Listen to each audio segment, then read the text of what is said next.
जो लोग ये समझ नहीं पाते कि औरत क्या चीज़ है, उन्हें पहले ये समझने की ज़रूरत है कि औरत कोई चीज़ नहीं। ये बात जितनी सही और महिला वर्ग के हितों की लगती है, उतना ही इसे लिखने वाला आदमी विवादास्पद और फहिश रहा है। ऐसे उन पर आरोप लगते रहे हैं। मैं बात कर रहा हूँ उस व्यक्ति की जिस पर तकरीबन 6 बार अश्लीलता परोसने के आरोप लगे। मैं बात कर रहा हूँ उस व्यक्ति की जो जिस पर ना सिर्फ हिंदुस्तान बल्कि पाकिस्तान में भी मुकदमे चले। मैं बात कर रहा हूँ उस व्यक्ति की जो बंटवारा के विरोध करने के बावजूद भी पाकिस्तान चला गया। मैं बात कर रहा हूँ उस व्यक्ति की जिसको पाकिस्तानी सरकार ने निशान इम्तियाज से नवाजा। जी, तो स्वागत करता हूँ गुडरगू के खास कार्यक्रम किस्सा कलमकार का, जिसमें आज के हमारे कलमकार हैं, आज के हमारे लेखक हैं अफसाना निगार सादत हसन मंटो। जी हाँ, सादत हसन मंटो 11 मई 1912 को पंजाब प्रांत के परपौड़ी गांव में पैदा हुए थे। सादत हसन मंटो पिता एक लोकल की अदालत में जज हुआ करते थे और साथी कलाकारों की माने तो सादत हसन मंटो बचपन में उर्दू में जिस ज़बान के लिए बाद में उन्हें जाना गया में बड़े ही कमज़ोर थे और अक्सर फेल हो जाया करते थे। तो हसन मंटो जितने उम्दा कला लेखक हुए हैं उतने ही विवादास्पद रहे हैं अपने जीवन काल में। मात्र 42 वर्ष की अल्पायु में सादत हसन मंटो उस दुनिया को अलविदा कह गए, परंतु 42 वर्ष की आयु में जितना काम वो कर गए शायद ही किसी और ने किया होगा। बचपन में सादत हसन मंटो इतने खुले विचारों के नहीं थे। सर ये कहा जाता है, एक साथी लेखक उनके कहते हैं कि सादत हसन मंटो उर्दू में अक्सर फेल हो जाया करते थे। तो ऐसा क्या हुआ? सादत हसन मंटो को शुरू से ही लिखने का बड़ा ही शौक रहा है और उनकी उनके लेखों में परिवर्तन और एक क्रांतिकारी रूप तब आया जब 1931 में मंटो की मुलाकात अब्दुल बारी अलीग से हुई, जिन्होंने उन्हें फ्रेंच और रशियन लेखकों को पढ़ने की सलाह दी। अब्दुल बारी के प्रोत्साहन के कुछ महीनों बाद ही मंटो द्वारा एक French book the last day of condemned man का उर्दू अनुवाद किया गया, जो उसी वर्ष लाहौर की एक पत्रिका में छपा। मंटो इसी दौरान अखबार लाहौर के अखबार मसावत में भी एडिटोरियल स्टाफ में नौकरी करते रहे। लिखने का उत्साह और उर्दू से मोहब्बत मंटो को एएमयू ले गई। एएमयू अलीगढ़ मुस्लिम यूनिवर्सिटी, जहां उनकी मुलाकात सरदार अली जाफरी से हुई, जिन्हें बाद में पद्मश्री से भी नवाजा गया था।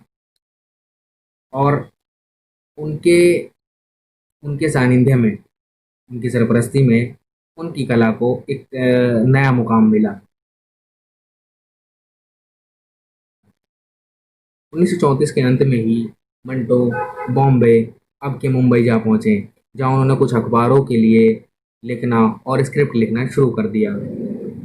मुंबई जाने के बाद ये उनकी कला और उनके व्यवहारिक हुनर था कि उनकी दोस्ती उस वक्त के दिग्गज कलाकार जैसे कि नौशाद जी, अशोक कुमार जी और नूरजहां से हो गई। मुंबई में मंटो का आवास फॉरेस्ट लेन पर हुआ करता था, जो कि कामाठीपुरा के रेड लाइट एरिया के जस्ट बिल्कुल बीचों बीच था। ये बात मैं इसलिए बता रहा हूँ, ये बात गौर देने लायक इसलिए भी है क्योंकि जो भी कुछ उन पर हमेशा आरोप लगते रहे हैं कि वो अश्लील रहे हैं या फैश रहे हैं, अपनी कहानियों में एक नग्नता या खुलापन दिखाते हैं, वो इसलिए भी रहा है क्योंकि मंटो ने हमेशा वही लिखा है जो उन्होंने देखा है, जो महसूस किया है। और ये वो दौर था, ये वो वक्त था कि जब उन्होंने महसूस किया वैश्याओं के दर्द को, वैश्याओं के आसपास होने वाली क्रियाओं को, और वही उन्होंने अपनी कहानियों में उतारा। मंटो का कमाटीपुरा के रेड लाइट एरिया में रहना और उन चीज़ों को महसूस करना, उनकी कहानियों में उसकी छाप कहीं न कहीं दिखाई देती है, जैसे कि मंटो हमेशा मानते थे कि उनकी कहानियाँ समाज का एक आईना है।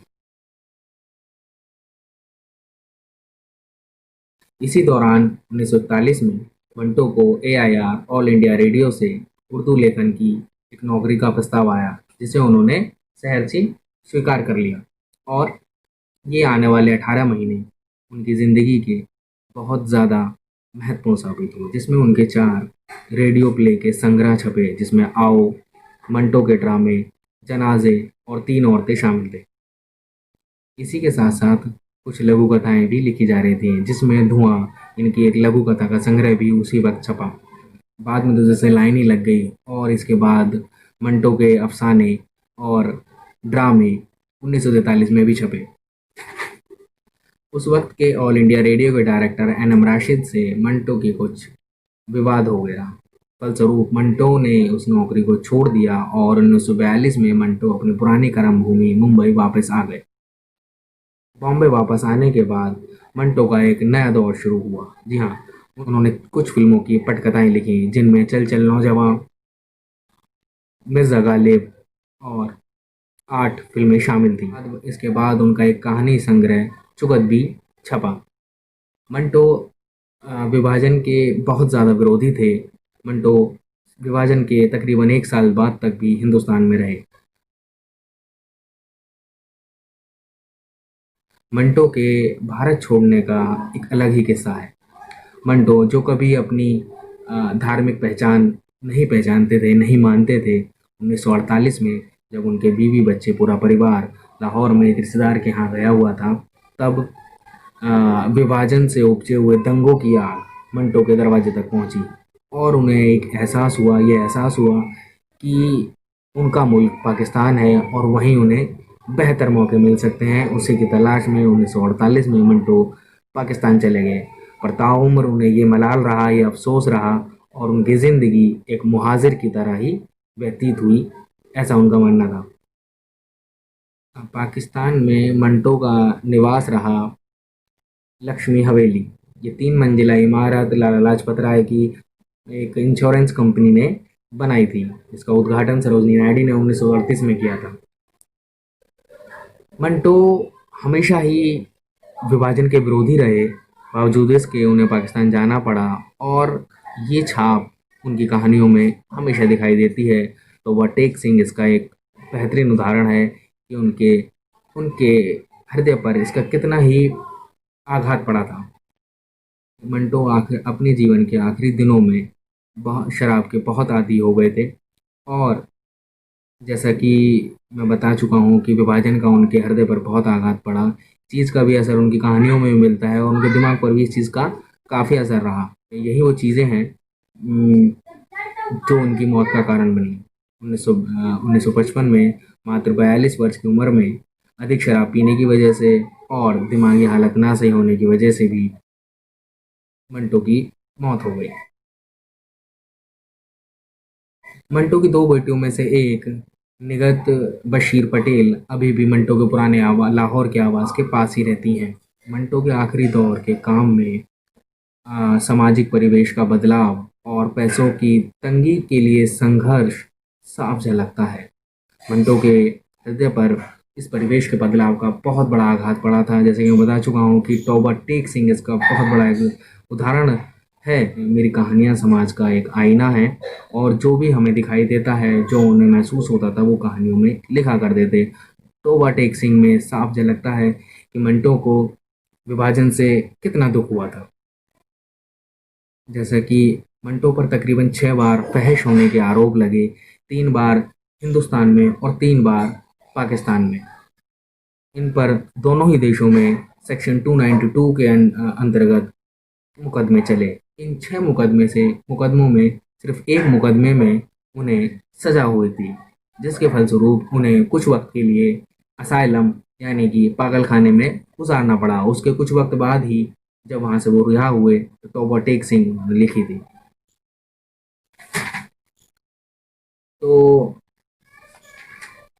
मंटो के बारे में खास बात एक ये है कि मंटो की कहानियाँ उस वक्त के दौर की हकीकत बयां करती हैं। वो हकीकत जो हर लेखक लिखने से बचता था या बचता अभी भी है।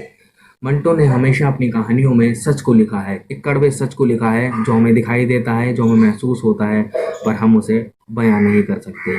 मंटो ने उस कठोर सच को लिखने का साहस दिखाया, इसीलिए मंटो आज भी जिंदा है। यही वजह रही है कि मंटो को 2012 में पाकिस्तानी सरकार ने निशाने मरणोपरांत निशाने इम्तियाज़ से नवाजा। मंटो की बायोग्राफी पर 2 फिल्में बन चुकी हैं, एक पाकिस्तान में और एक 2018 में नंदिता दास निर्देशित मंटो।